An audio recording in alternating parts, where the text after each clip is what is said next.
안녕하세요. 평양정 보통입니다. 오늘의 사연은 북한에서의 고위직의 압박과 김정은 정권의 잔혹함을 직접 경험하며 고통받아서 친구와 함께 진실을 알리기 위한 탈출을 결심하게 된 분의 사연입니다.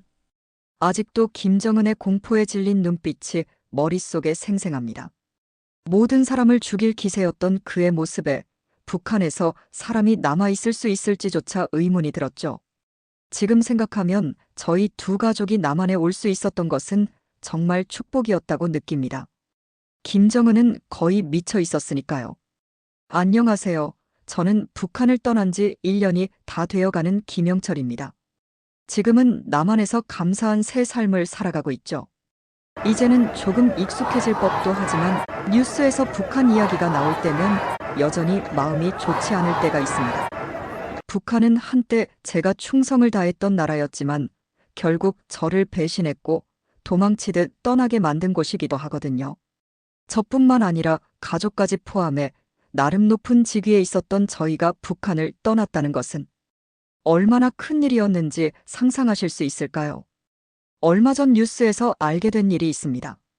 지난 12월 8일 중동의 독재 국가 중 하나인 시리아에서 2대에 걸쳐 53년간 독재를 이어온 바샤르 아라사드 대통령 정부가 반정부군에 의해 무너졌다는 소식이었죠.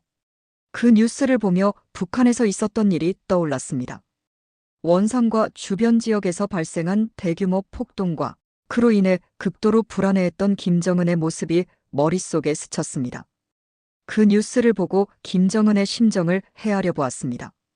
아라사드 정권의 몰락 소식을 접했을 때 김정은은 자신도 같은 운명에 처할 수 있다는 두려움에 사로잡히지 않았을까요? 그는 권력을 잃지 않기 위해 더 많은 사람을 희생시키고 더 철저히 통제하려는 결심을 했을 겁니다. 그의 눈빛에서 느껴지던 공포는 단지 외부의 적 때문이 아니라 체제 내부에서 서서히 싹트고 있던 균열 때문이었을지도 모릅니다. 그때 저는 북한을 떠나온 것이 얼마나 다행인지, 그리고 이 선택이 제 삶의 전환점이었다는 사실을 다시 한번 절감하게 되었습니다. 오늘은 그런 이야기를 들려드리려 합니다. 적지 않은 사람들이 어떻게 그런 결심을 할 수 있었는지, 어떤 이유로 북한을 떠날 수밖에 없었는지 말이죠. 사실 이 이야기를 하기 위해 제가 남한에 온 것일지도 모릅니다. 저는 북한에서 보위부 소장이었고 북한에서 꽤 높은 지위라고 할 수 있습니다. 대부분은 살 수 없는 평양, 그 중에서도 고급 아파트에서 살아갔으니까요. 심지어 저층에 살았답니다. 물론 남한에서는 고층에 사는 것이 부의 상징이지만 북한은 달라요. 저층으로 내려갈수록 그 직위와 부가 높다고 생각하시면 된답니다. 그렇게 항상 출근을 할 때면 모두가 저를 바라보고 경계를 하고 긴장을 하고는 했죠. 저에게 뭐라 할 수 있는 사람은 많지 않으니까요. 하지만 이런 저에게 인생을 뒤흔들 만한 일이 생기고 말았습니다. 물론 그때는 알지 못했지만 말이죠. 그날은 확실히 시작부터 뭔가 이상했습니다. 어두운 새벽 김정은으로부터 직접 전화가 왔거든요. 김영철 동무, 즉시 집무실로 오시오. 저는 전화를 받으며 불안함을 감지했습니다. 김정은의 목소리는 떨리고 있었거든요. 이건 정말 심각한 상황이구나 싶었죠. 김정은의 집무실에 들어서자마자 저는 충격적인 광경을 목격했습니다. 김정은은 평소 위험 있는 모습은 온데간데 없고 소파 구석에 몸을 웅크리고 있었네요. 그의 얼굴은 창백했고 눈은 불안하게 좌우로 흔들리고 있었습니다. 손에 든 차트는 떨림으로 인해 찬물이 흘러내리고 있었죠. 제 두 눈을 의심하게 만드는 광경이었죠. 김영철 동무 김정은의 목소리는 떨리고 갈라져 있었어요. 방금 나를 죽이려 했어. 무기로 무장한 암살자들이 말이야. 그런 그의 모습에 저는 당황했습니다. 완전히 이성을 잃고 공포에 질린 모습이었으니 한편으로는 분노에 찬 것처럼 보이기도 했지만 확실히 공포감이 훨씬 더 커 보였습니다. 저는 그저 바라보고 있을 수밖에 없었죠. 그러다 약간 정신을 차린 김정은은 저를 똑바로 쳐다보며 저희 인생을 바꾸는 지시를 내렸습니다. 김영철 동무 자네가 직접 이 사건의 진상을 조사하고 내 경호를 강화하시오. 무조건 그놈들을 다 잡아내. 김정은이 저를 지목했을 때 그의 목소리에는 절박함이 묻어났습니다. 덕분에 그 지시가 엄청난 책임감이 부담으로 다가왔죠. 저는 알겠다는 대답과 함께 잔뜩 긴장한 채로 김정은의 집무실을 나섰습니다. 왠지 모를 좋지 않은 예감이 다가왔지만 저에게는 선택권이 없었죠. 그렇게 그날 이후 저는 즉시 암살 시도의 배경을 파헤치기 시작했습니다. 밤낮 없이 증거를 수집하고 관련자들을 신문에 나갔죠. 매일 밤 늦게까지 사무실에 남아 자료들을 검토하고 연관성을 찾아내려 노력했습니다. 그러면서 동시에 저는 평양을 중심으로 불법 무기 거래가 급증하고 있다는 보고를 받게 되었죠. 이 소식을 들으며 사태의 심각성을 실감하게 되었어요. 평양이 중심일 뿐 거래 장소가 퍼져 있다는 것 또한 알게 되었기 때문입니다. 더욱 더 불안함이 커져갈 수밖에 없었죠. 확실히 상황이 좋지 않았으니까요. 그 와중에 엎친 데 덮친 격으로 그 일주일 동안 김정은의 상태는 더욱 더 나빠졌습니다. 매일 밤 김정은에게 보고를 하러 갈 때마다 그의 안색은 창백했고 눈 밑에는 다크서클이 깊게 패여 있었거든요. 김정은은 잠을 거의 못 자는 듯했고 작은 소리에도 놀라곤 했습니다.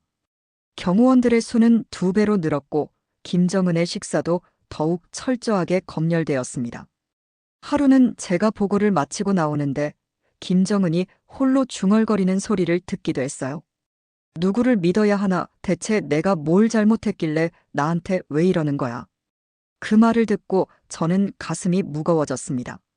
우리의 최고 지도자가 이런 공포와 불신에 시달리고 있다니 사태가 얼마나 심각한지 다시 한번 실감하는 순간이었으나 그로부터 약 일주일 후 김정은은 긴급 간부회의를 소집했습니다. 회의실에 들어서는 김정은의 모습은 여전히 불안해 보였지만 일주일 전보다는 다소 안정을 되찾은 듯해 보였죠. 그 모습을 보니 조금은 마음이 놓이더군요. 조금은 이성을 찾은 것 같아 보였으니까요. 동무들, 김정은이 입을 열었습니다. 우리는 반드시 이번 사태에 대해 강력히 대응해야 합니다. 형법을 개정하여 무기와 폭발물 관련 사형제 항목을 즉시 추가하겠소. 저희는 깜짝 놀랐습니다. 너무나도 갑작스러운 개정이었죠. 이성을 찾은 것처럼 보인 것은 저희 착각이었던 겁니다. 김정은의 목소리에는 여전히 분노와 두려움이 섞여 있었어요. 게다가 이제 그의 눈에서는 공포와 함께 복수심이 함께 번뜩이는 것을 볼 수가 있었죠. 저희는 갑작스러운 이 법 개정이 우리 사회에 어떤 영향을 미칠지, 그리고 제 조사에는 어떤 변화를 가져올지 깊이 고민하지 않을 수 없었습니다. 하지만 그렇다고 저희가 할 수 있는 것은 없었어요. 단지 명령에 따를 뿐이었죠. 형법 개정 이후 제 일상은 완전히 바뀌었습니다. 여전히 공포에 질려 있고, 이제는 복수심이 가득 찬 김정은의 지시를 해내기 위해서는 조사를 계속해야 했으니까요. 저는 매일 새벽 4시에 일어나 사무실로 향했고 밤늦게까지 집에 돌아가지 않았습니다. 그렇게 결국 사무실은 제 2번째 집이 되었죠. 벽면은 사건 관련 자료와 사진들로 빼곡했고 붉은 실로 연결된 핀들이 복잡한 관계도를 그리고 있었습니다. 책상 위에는 커피 자국 묻은 보고서들이 산더미처럼 쌓여 있었어요. 때로는 한숨이 나오고 때로는 분노가 치밀어 올랐습니다. 하지만 포기할 순 없었습니다. 이 사건의 진실을 밝히는 것, 그것이 제게 주어진 사명이라고 믿었으니까요. 그러던 어느 날 밤 수천 장의 문서 더미 속에서 한 장의 보고서가 제 시선을 사로잡았습니다. 그것은 암살 시도에 사용된 무기의 출처를 추적한 내용이었어요. 순간 제 손이 떨리기 시작했고 심장은 마구 뛰었습니다. 이것이 제가 그토록 찾던 실마리였으니까요. 이럴 수가. 하지만 보고서를 본 제 입에서는 저도 모르게 탄식이 흘러나왔습니다. 암살 시도의 배후에는 단순한 반체제 세력이 아닌 김정은 정권에 의해 숙청된 고위 간부들의 가족들이 연루되어 있다는 내용이 적혀 있었거든요. 그들의 복수심이 이런 극단적인 행동으로 이어졌다는 사실에 저는 큰 충격을 받았습니다. 충격적인 사실은 이게 끝이 아니었습니다. 더 깊이 파고들수록 더 놀라운 사실들이 드러나기 시작했거든요. 이 가족들이 어떻게 첨단 무기를 입수했는지 추적하던 중 저는 제 두 눈을 의심하게 되는 사실을 알게 되었습니다. 현재 권력의 중심부에 있는 고위 간부들 또한 이 불법 무기 거래에 깊이 관여하고 있었던 거예요. 이 충격적인 발견 이후 저는 평양 곳곳에 퍼진 비밀 무기 거래 네트워크를 파헤치기 시작했습니다. 매일 밤 목숨을 걸고 평양의 어두운 뒷골목을 누비었습니다. 인적 드문 골목길의 은밀한 만남들, 모든 것이 의심스럽게 보이기 시작했죠. 한 번은 한밤중에 한 폐공장 근처를 지나다 수상한 움직임을 포착하기도 했습니다. 심장이 터질 것 같았지만 저는 용기를 내어 더 가까이 다가갔습니다. 그곳에서 목격한 광경은 제 예상을 훨씬 뛰어넘는 것이었어요. 고위 간부로 보이는 인물들이 정말로 불법 무기를 거래하고 있었던 겁니다. 이게 말이 돼. 제 눈앞에서 펼쳐지는 광경은 국가의 통제를 완전히 벗어난 거대한 암시장의 존재를 여실히 보여주고 있었습니다. 고위 간부들은 겉으로는 김정은에 대한 충성을 맹세하면서 뒤로는 엄청난 이익을 위해 체제의 적과 손을 잡고 있었던 거예요. 하지만 이게 끝이 아니었어요. 조사를 진행하면서 저는 또 다른 충격적인 사실을 알게 되었습니다. 김정은이 부임한 이후 숙청된 사람들의 수가 무려 500명이 넘는다는 것이었죠. 이 숫자를 처음 봤을 때 제 손에 들고 있던 서류를 떨어뜨릴 뻔했습니다. 500명이 넘는다고 그럼 대체 무기 거래를 하는 사람이 얼마나 있는 거라는 뜻이지. 순간 숫자 뒤에 숨겨진 현실을 생각하니 등골이 오싹해졌다. 숫자는 단순한 통계가 아니었으니까요.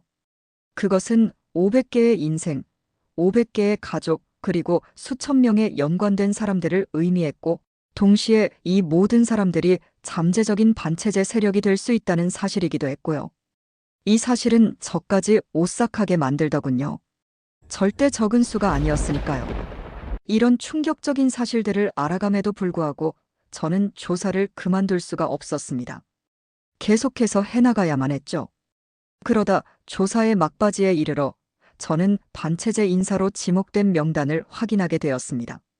수십 장의 서류를 뒤적이며 이름들을 하나하나 확인해 나갔죠. 그리고 그 속에서 저는 두 눈을 감아버리고 말았습니다. 그 명단에는 제 오랜 친구이자 동료인 명철의 이름도 있었거든요. 명철이야, 너 맞아? 명철은 어렸을 때부터 같은 동네에 살던 저의 가장 친한 친구였습니다. 힘들 땐 함께 힘듦을 나눠 짊어주고 기쁠 땐 함께 기뻐해주는 그런 중마고우였던 저희는 항상 비슷한 생각을 가지고 있었고, 그렇게 명철 또한 지금 보위부 간부로 일을 하고 있었기에 더욱 더 충격을 받을 수밖에 없었습니다. 저는 이런 사실을 전혀 알지 못했어요. 일을 하게 된 이후 둘 다 바빠서 아무리 오랜 시간 보지 못했다지만 명철은 저에게 가장 소중한 친구라는 사실이 변함이 없는데, 지금 제가 명철을 체포해야 하는 상황이 되었다니 머리가 아파오더군요. 명철을 체포해야 한다는 사실에 저는 큰 충격을 받고 깊은 고뇌에 빠졌습니다. 우리는 함께 자라고 함께 일해왔어요. 대체 어떻게 명철이 이런 일에 연루될 수 있었을까요? 아니면 누군가의 음모인가 아닐까요? 결국 명철의 이름을 반체제 인사명단에서 발견한 그날 이후 저는 잠을 이루지 못했습니다. 매일 밤 식은 땀에 젖어 깨어났고 악몽에 시달렸어요. 꿈속에서 저는 끊임없이 명철을 쫓고 있었지만 그에게 다가갈수록 그의 모습은 흐릿해져 갔습니다. 그렇게 항상 잠을 설치고 저는 아침이 되면 피곤한 몸을 이끌고 사무실로 향했습니다. 거울 속 제 모습은 날이 갈수록 초췌해 갔어요. 눈 밑에 다크서클은 깊어졌고 얼굴은 핏기 없이 창백했다. 이런 제 모습을 걱정할 겨를도 없었죠. 더 큰 문제가 제 앞에 놓여 있었으니까요. 어떻게 해야지 정말로 명철을 체포해야 하나? 아니면 이런 고민 속에서 며칠이 지났을 때 김정은은 또다시 무차별적인 숙청을 지시했습니다. 이번에는 더욱 광범위하고 무자비했어요. 반체제 인사로 의심되는 모든 사람들을 체포하고 처형하라는 명령이 떨어졌죠. 김영철 동무, 이번 숙청작전의 총책임자로 자네를 임명하겠어. 한 명도 놓치지 말고 모조리 잡아들이시오. 무조건. 김정은의 말에 저는 고개를 숙여 인사했지만 마음속으로는 격렬한 갈등이 일어나고 있었습니다. 이건 단순한 임무가 아니었어요. 제가 알고 있는 진실 그리고 제 친구 명철의 모든 것들이 제 마음을 무겁게 누르고 있었습니다. 결국 숙청작전이 시작되자 평양은 공포에 휩싸였습니다. 거리에는 긴장감이 감돌았고 사람들은 서로를 의심의 눈초리로 바라보기 시작했어요. 매일 밤 누군가가 끌려가는 소리가 들렸고 아침이 되면 또 누군가의 자리가 비어 있었습니다. 저는 이 모든 상황을 지켜보며 점점 더 큰 괴로움을 느꼈습니다. 제가 알고 있는 진실 그리고 제가 해야 하는 일 사이에서 갈등했을 양심, 충성과 정의 사이에서 저는 갈팡질팡했던 어느 날 밤 은밀히 영철을 만나기로 결심했습니다. 위험한 선택이었지만 그에게서 직접 진실을 들어야 한다고 생각했거든요. 억울한 음모일 수도 있으니까요. 그렇게 우리는 평양 외곽의 한 폐건물에서 만났습니다. 어둠 속에서 명철의 모습이 나타났을 때 명철의 눈에는 경계심이 가득했습니다. 그는 주위를 살피며 낮은 목소리로 물었어요. 영철아, 날 잡으러 온 거냐? 그의 말에 제 가슴이 찢어지는 것 같았습니다. 오랜 친구가 저를 이렇게 두려워한다는 사실이 너무나 고통스러웠어요. 그리고 명단에 올라온 것이 음모가 아니라는 사실 또한 저를 힘들게 했죠. 아니야, 명철이야. 난 널 돕고 싶어서 왔어. 제 목소리는 떨리고 있었습니다. 머리로는 체포해야 한다고 소리치고 있었지만 결국 제 마음의 소리만이 입 밖으로 나오고 있었죠. 넌 위험해. 지금 모든 반체제 인사들을 체포하고 있어. 내 이름도 명단에 있어. 순간 명철의 얼굴이 창백해진 것을 읽을 수 있었어요. 명철이야, 넌 지금 당장 도망가야 해. 이곳을 떠나 숨어야 해. 제 말에 진심을 담았습니다. 난 내가 체포되는 걸 볼 수 없어. 넌 내 친구야. 내가 처형당하는 모습을 볼 수는 없어. 저의 말에 명철은 잠시 침묵하다 깊은 한숨을 내쉬었습니다. 영철아, 생각해줘서 고마워. 하지만 난 도망갈 수 없어. 이미 너무 늦었어. 무슨 소리야? 아직 늦지 않았어. 지금 당장 떠나면 돼. 아니야, 영철아. 난 단지 진실을 알고 싶었을 뿐이야. 이 체제의 진짜 모습을. 그런데 알면 알수록 더 이상 눈을 감을 수가 없더라고. 그래서 난 이제는 멈출 수가 없어. 그의 말에 저는 충격을 받았습니다. 하지만 동시에 이해할 수 있었어요. 저 역시 같은 길을 걸어왔으니까요. 하지만 명철이야, 그건 너무 위험해. 넌 죽을 수도 있어. 알아, 영철아. 하지만 이대로 살아가는 것보다는 나아. 넌 어떻게 생각해? 이 모든 거짓과 부패 속에서 계속 살아갈 수 있겠어? 명철이야, 대체 내가 왜 이런 위험한 일을 하게 된 거야? 제 목소리에는 걱정과 답답함, 그리고 궁금증이 뒤섞여 있었습니다. 저의 말에 영혼은 잠시 침묵했습니다. 그의 눈에 깊은 슬픔이 느껴졌어요. 그리고 천천히 입을 열었죠. 영철아, 너 혹시 내 여동생 서영이 기억해? 저는 고개를 끄덕였습니다. 서영이는 영우의 여동생으로 우리가 어렸을 때 자주 봤던 활발하고 귀여운 소녀였고 저에게 웃으며 먹을 것을 나눠주기도 했던 정말 착한 소녀였고 서영이가 3년 전에 죽었어. 뭐라고, 그게 무슨 소리야? 순간 명철의 눈에서 눈물이 흘러내렸습니다. 서영이는 단지 진실을 말했을 뿐이야. 학교에서 우리나라의 현실에 대해 의문을 제기했다고 해. 그게 다야. 그런데 그들은 그의 목소리가 떨렸습니다. 그들은 서영이를 반동분자로 몰아 수용소로 보냈어. 나는 아무것도 할 수 없었어. 그저 지켜볼 수밖에 없었지. 제 가슴이 무너져 내렸습니다. 서영이가 그런 끔찍한 일을 당했다니 전혀 알지 못했던 사실이었죠. 6개월 후에 서영이의 시신이 돌아왔어. 그 어린 소녀가 고문의 흔적으로 가득했어. 그때 나는 결심했지. 이 체제가 얼마나 잔인하고 거짓으로 가득 찬 것인지 모두에게 알려야겠다고. 명철의 이야기를 들으며 저는 말을 잃었습니다. 그의 눈에 서린 깊은 고통과 분노를 볼 수 있었어요. 영철아, 난 더 이상 이 체제의 거짓말에 눈 감을 수 없어. 서영이 같은 희생자가 더 이상 생기지 않게 하고 싶어. 그게 내가 이 일을 하는 이유야. 그의 말에 저는 깊은 공감과 동시에 부끄러움을 느꼈습니다. 제가 그동안 얼마나 현실을 외면하고 있었는지 깨달았어요. 명철이야, 정말 미안해. 내가 그런 아픔을 겪었다는 걸 몰랐어. 그리고 고마워. 이 위험한 진실을 나에게 알려줬어. 저의 말에 명철은 고개를 저었습니다. 아니야, 영철아. 오히려 나에게 그렇게 말해줘서 고마워. 그런데 너 또한 알아야 할 것이 있어. 넌 지금 당장 도망쳐야 해. 명철의 말에 저는 당황해서 명철을 빤히 쳐다보았습니다. 그게 대체 무슨 말이야? 저의 말에 명철은 한숨을 내쉬며 이야기를 이어갔습니다. 반체제 고위 간부들 사이에서 너에게 반체제 선동을 뒤집어 씌우자는 이야기가 나오고 있어. 자신들의 일들이 들킬까봐 겁이 나는 거지. 그래서 오늘 너와 만나면 꼭 도망가라는 이야기를 하고 싶었어. 명철의 충격적인 폭로를 듣고 저는 온몸에 전율이 흐르는 걸 느꼈어요. 저는 극도의 혼란과 배신감에 휩싸였죠. 명철이야, 이게 정말이야? 제 목소리가 떨리고 있었어요. 명철은 고개를 끄덕이며 말했습니다. 영철아, 믿기 힘들겠지만 사실이야. 그 순간 저는 북한 체제 내에서 우리의 미래가 완전히 사라졌다는 것을 깨달았어요.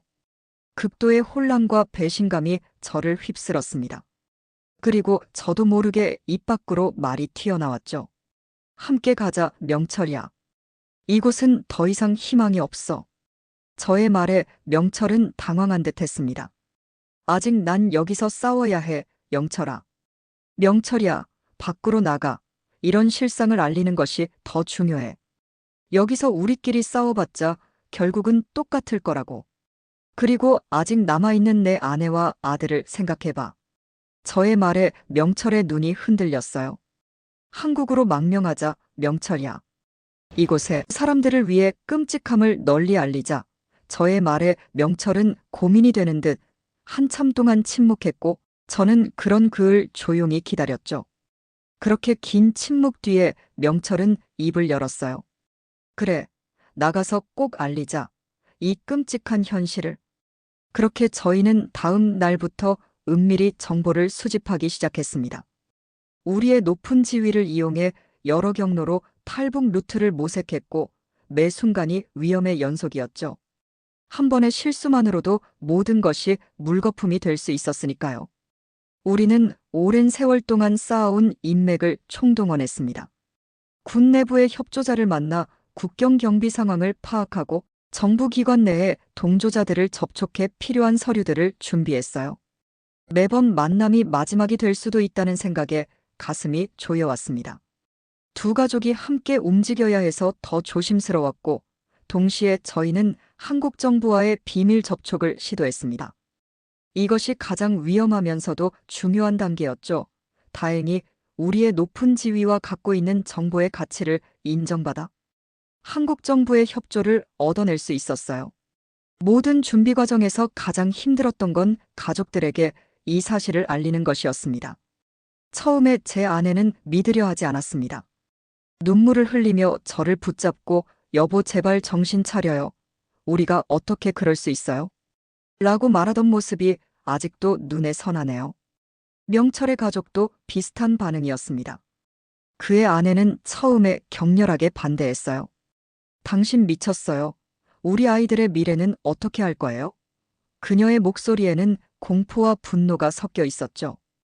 특히 아이들에게 설명하는 것은 더욱 어려웠어요. 그들에게 우리가 알고 있던 모든 것이 거짓이고 이제 우리의 삶이 완전히 뒤바뀔 거라고 말하는 건 정말 가슴 아픈 일이었습니다. 하지만 시간이 지나면서 가족들도 상황의 심각성을 이해하기 시작했어요. 우리는 함께 앞으로의 계획을 세우고 서로를 위로하며 힘을 모았습니다. 명철의 아들이 아빠, 우리가 할 수 있을 거예요. 우리는 가족이니까요라고 말했을 때 저는 눈물을 참을 수 없었어요. 드디어 탈출의 날이 다가왔습니다. 그날 아침 저는 거울 속에 제 모습을 바라보며 깊은 숨을 내쉬었어요. 이제 돌이킬 수 없어라고 중얼거렸죠. 명철과 통화했을 때 그의 목소리에서도 같은 긴장감을 느낄 수 있었습니다. 우리는 평소와 다름없이 행동하며 하루를 보냈어요. 하지만 제 심장은 계속해서 빠르게 뛰고 있었습니다. 저녁이 되자 우리 두 가족은 조용히 짐을 챙겼습니다. 꼭 필요한 것들만 골랐죠. 추억이 담긴 물건들을 두고 가는 건 정말 가슴 아팠습니다. 제 딸아이가 좋아하는 인형을 들고 이것도 가져갈 수 있어요? 라고 물었을 때 저는 마음이 찢어지는 것 같았어요. 미안해, 사랑하는 딸, 새로운 집에 가면 더 예쁜 인형을 사줄게라고 말하며 딸을 꼭 안아주었죠. 그리고 그게 저희 목표가 되었습니다. 꼭 남한에 안전히 도착해 딸에게 예쁜 인형을 사주는 것 말이죠. 밤이 깊어지자 우리는 조심스럽게 집을 나섰습니다. 거리는 적막했어요. 우리 8명의 발소리만이 밤 공기를 가르고 있었어요. 매 순간이 긴장의 연속이었죠. 누군가 우리를 발견하지는 않을까? 계획에 차질이 생기지는 않을까? 이런 생각들이 계속해서 머릿속을 맴돌았습니다. 국경으로 향하는 길은 정말 힘들었어요. 군 검문소를 지날 때마다 가슴이 철렁 내려앉았죠. 다행히 우리가 미리 준비한 서류들과 뇌물 덕분에 큰 문제 없이 통과할 수 있었습니다. 하지만 매번 검문을 통과할 때마다 우리의 운이 언제까지 계속될지 두려웠어요. 한 번은 갑자기 나타난 순찰대 때문에 숨을 죽이고 길가에 숨어야 하기도 했습니다. 그때 아이들이 울음을 터뜨릴까봐 얼마나 조마조마했는지 몰라요. 하지만 다행히도 아이들은 상황의 심각성을 알고 있었던 것 같았습니다. 그들은 용감하게 침묵을 지켰죠. 그렇게 마침내 국경에 도착했을 때 저는 잠시 주저했습니다.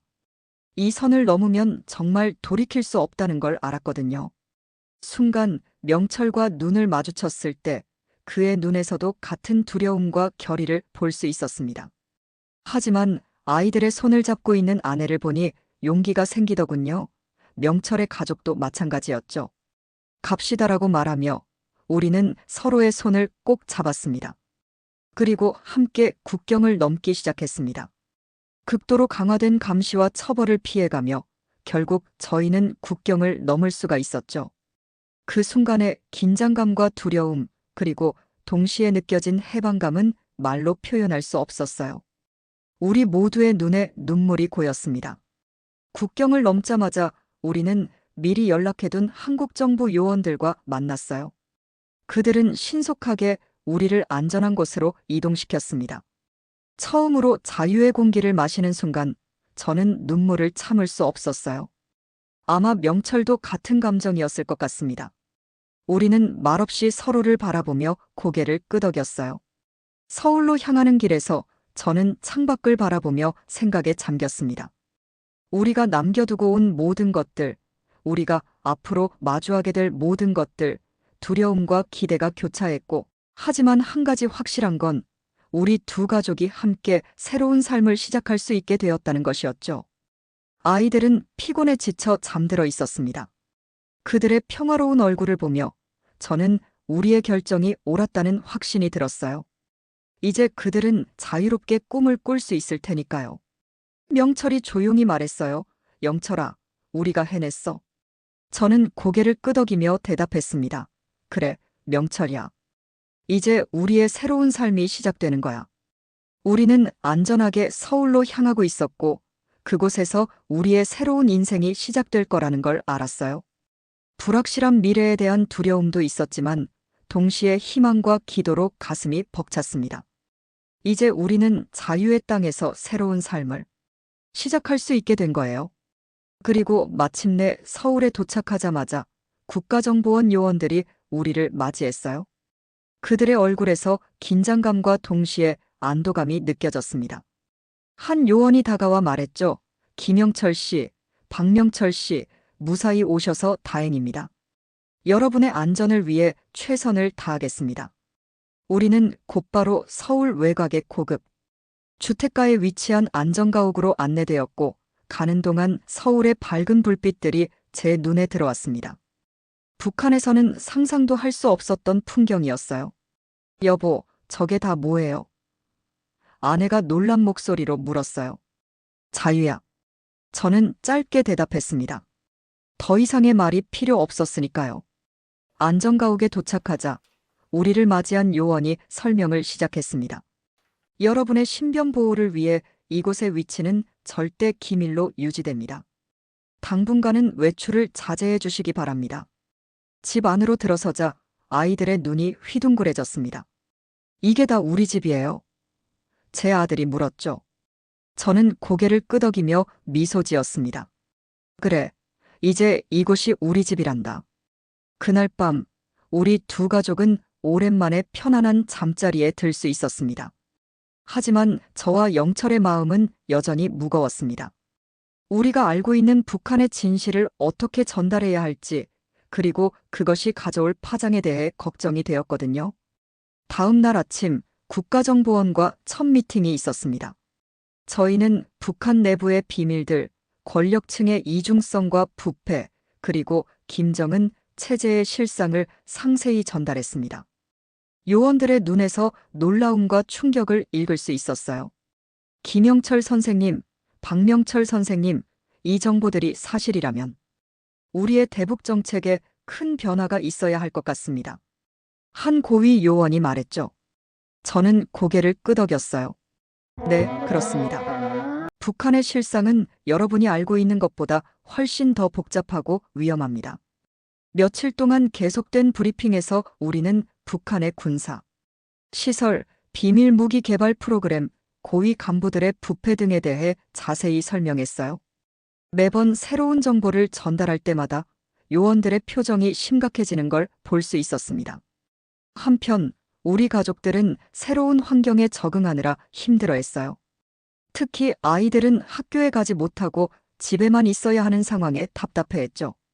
명철의 아들은 종종 울음을 터뜨리기도 했고요. 여보, 우리가 잘한 걸까요? 어느 날 밤 제 아내가 물었어요. 저는 그녀의 손을 꼭 잡았습니다. 그럼요, 우리 아이들에게 자유를 준 거예요. 시간이 좀 걸리겠지만 반드시 좋아질 거예요. 점차 시간이 지나면서 우리의 증언이 한국의 대북 정책에 실질적인 영향을 미치고 있다는 것을 알게 되었어요. 뉴스에서는 정부의 대북 태도가 변화하고 있다는 보도가 나왔고 국제사회의 반응도 달라지기 시작했죠. 하지만 동시에 북한에 남겨둔 친지들과 동료들에 대한 죄책감도 컸습니다. 그들의 안전을 위협하지 않으면서도 어떻게 도움을 줄 수 있을지 매일 밤 고민했어요. 영철아, 우리가 할 수 있는 일이 뭐가 있을까? 어느 날 영우가 물었습니다. 저는 잠시 생각에 잠겼다가 대답했어요. 우리의 경험을 바탕으로 북한의 인권 개선을 위해 노력해야 해. 그게 우리가 그들을 도울 수 있는 유일한 방법일 거야. 그날 이후로 우리는 북한의 민주화와 인권 개선을 위해 우리가 할 수 있는 일을 찾아 나섰어요. 인권 단체들과 접촉하고 우리의 이야기를 세상에 알리기 시작했죠. 새로운 삶에 적응하는 과정은 쉽지 않았어요. 언어의 차이, 문화의 차이, 그리고 무엇보다 자유라는 개념에 적응하는 게 힘들었죠. 하지만 가족들과 함께 이 모든 것을 헤쳐나가고 있다는 사실이 저에게 큰 힘이 되었습니다. 몇 주가 지나고 우리는 처음으로 안전가옥을 벗어나 한강공원으로 산책을 나갈 수 있게 되었어요. 여전히 주변을 경계하는 습관은 남아 있었지만 서서히 이 새로운 환경에 적응해 가고 있다는 걸 느낄 수 있었죠. 한강의 잔잔한 물결을 바라보며 저는 생각했습니다. 이제 우리는 안전해. 하지만 아직 갈 길이 멀어. 명철이 제 옆에 다가와 섰어요. 영철아, 우리의 선택이 옳았다고 생각해. 저는 잠시 침묵하다 대답했습니다. 그래, 옳았어. 우리는 이제 진실을 말할 수 있고 우리 아이들은 자유롭게 꿈을 꿀 수 있어. 그것만으로도 충분해. 그래요. 우리의 여정은 아직 끝나지 않았습니다. 이제 우리는 이 자유의 땅에서 진정한 삶의 의미를 찾아가고 있어요. 그리고 언젠가 우리의 고향도 이런 자유를 누릴 수 있기를 간절히 바라고 있죠. 우리의 탈북은 북한 체제에 큰 충격을 주었다고 해요. 내부의 다른 고위 관리들에게 영향을 미쳐 점차 체제의 균열을 가져오는 시발점이 되었다고 하더군요. 이런 소식을 들을 때마다 우리의 선택이 옳았다는 확신이 듭니다. 이제 우리는 새로운 시작을 맞이했어요. 여전히 많은 도전과 어려움이 있겠지만 우리는 함께 이겨낼 수 있을 거예요. 자유의 땅 한국에서 우리는 이제 안전하게 보호받으며 진정한 삶의 의미를 찾아가고 있고 언젠가는 우리의 경험과 지식으로 북한의 변화에 기여할 수 있기를 간절히 바라고 있죠. 그리고 언젠가는 북한의 모든 동포들이 자유를 만끽할 수 있는 날이 오기를 바라며 저희는 계속 나아가려 합니다. 물론 이제 시작이지만 계속해서 시도해 보려 해요. 대가족이 탈북하시느라 고생하셨네요. 평양정보통은 여러분을 환영합니다. 영상이 좋으셨다면 구독과 좋아요 눌러주세요. 감사합니다.